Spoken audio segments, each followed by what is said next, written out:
저기요. 저 머리가 어지러운데 숨도 잘 못 쉬겠어요. 비행기 처음 타나봐. 이상한 여자 다 보겠네 정말. 좀 조용히 좀 해요 동양인 아가씨.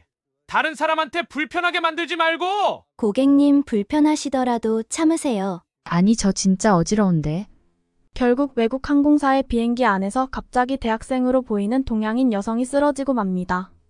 하지만 비행기 내부의 승객과 승무원은 모두 그녀에게 핀잔과 따가운 눈총만 줄 뿐 그 누구도 도와주지 않는데요. 그렇게 통증을 참던 동양인 여성은 숨이 턱까지 차올라 기절하고 맙니다. 그리고 몸을 심하게 떨기 시작하자 옆에 있던 승객들은 동물 구경하듯이 멀뚱멀뚱 쳐다만 볼 뿐 아무런 조치도 취하지 않는데요. 안녕하세요. 감동 시작입니다. 구독과 좋아요, 알림 설정은 영상 제작에 큰 힘이 됩니다. 각 단계별 멤버십 가입으로 브루이웃에 정기 후원이 가능하며 영상 수익은 브루이웃에게 전액 기부되니 끝까지 시청 부탁드립니다. 그럼 본격적인 이야기 시작하겠습니다.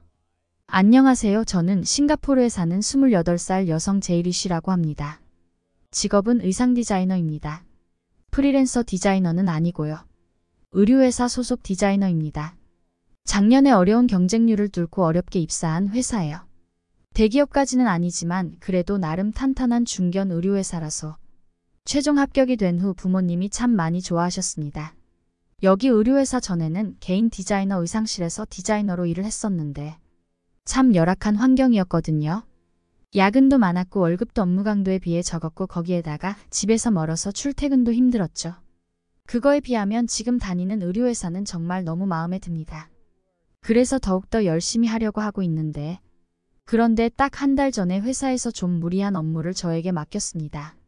아니 솔직히 말하면 무리한 업무라기보다 저에게만 힘든 업무였죠. 그건 바로 한국 출장이었습니다.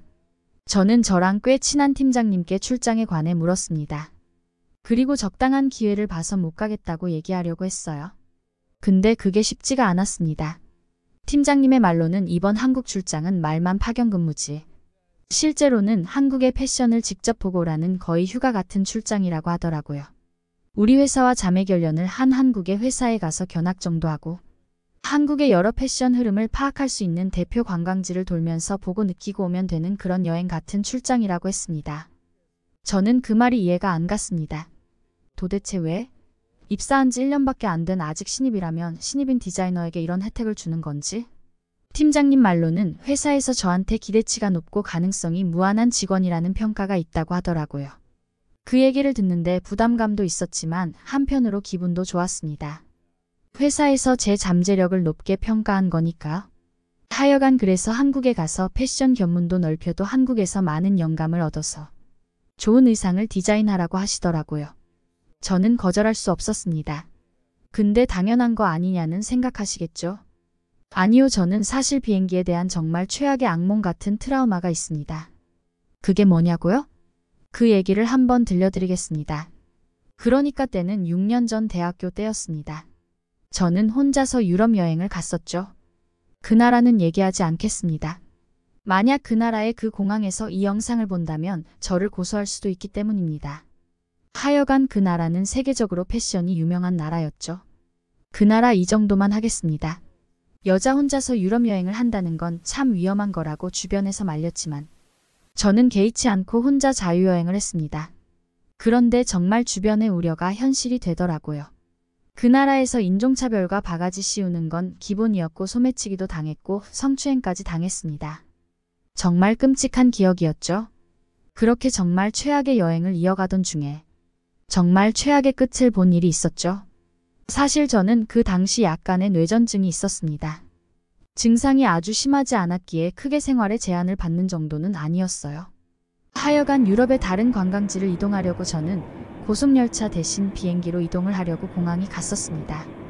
공항 게이트를 지나 탑승을 준비하고 이륙을 기다리고 있는데 기분이 좀 이상하더라고요. 뭔가 심리 상태가 상당히 불안했어요.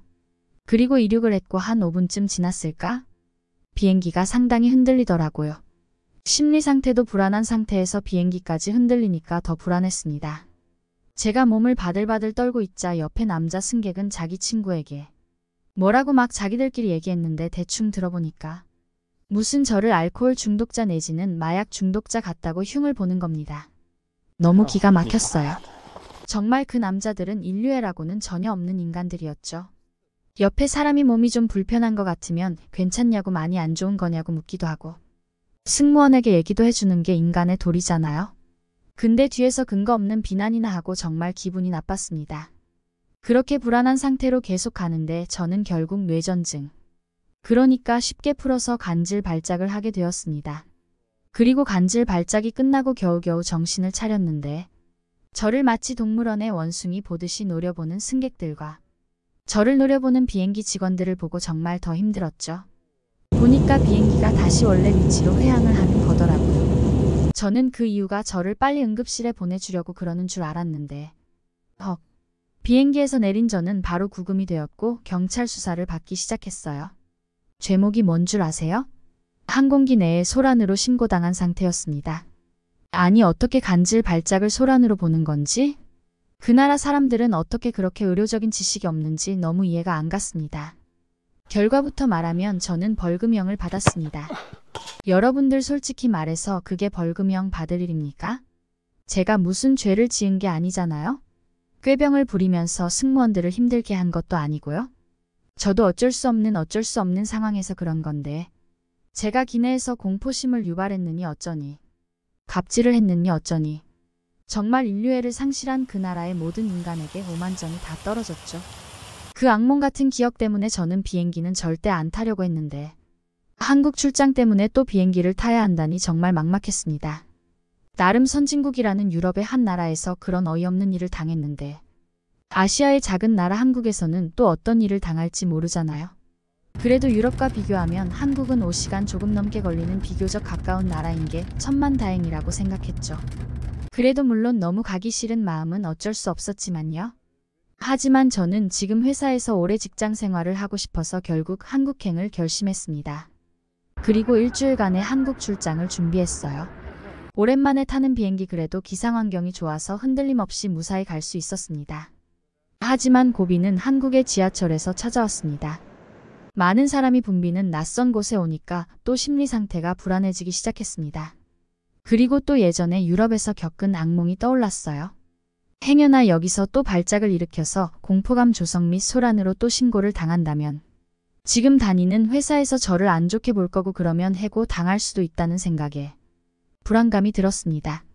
그 불안감으로 인해 몸이 살살 떨리기 시작했고 옆에 아주머니가 그거 눈치를 챘는지 저는 유심히 보더라고요. 그리고 뭐라고 하는데 한국말이라서 못 알아들었습니다. 하지만 그 따뜻한 눈빛을 보니 저를 걱정해 주는 거라는 생각이 들었죠. 그 따뜻한 눈빛을 보니까 마음이 편안해졌고 심리적으로 안정감을 찾을 수 있었습니다. 무사히 목적지에 도착할 수 있었습니다. 일단 우리 회사와 자매 결연을 한 한국 회사에 갔습니다.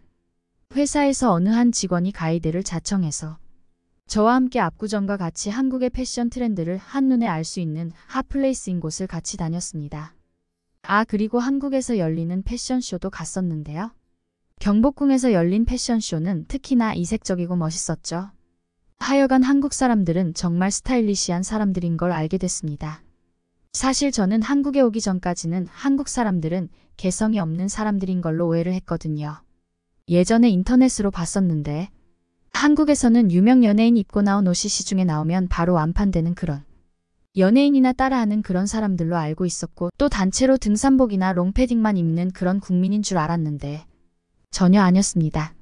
제가 본 한국 사람들은 빈티지스러운 멋도 잘 부리는 펜션 대중들이었어요.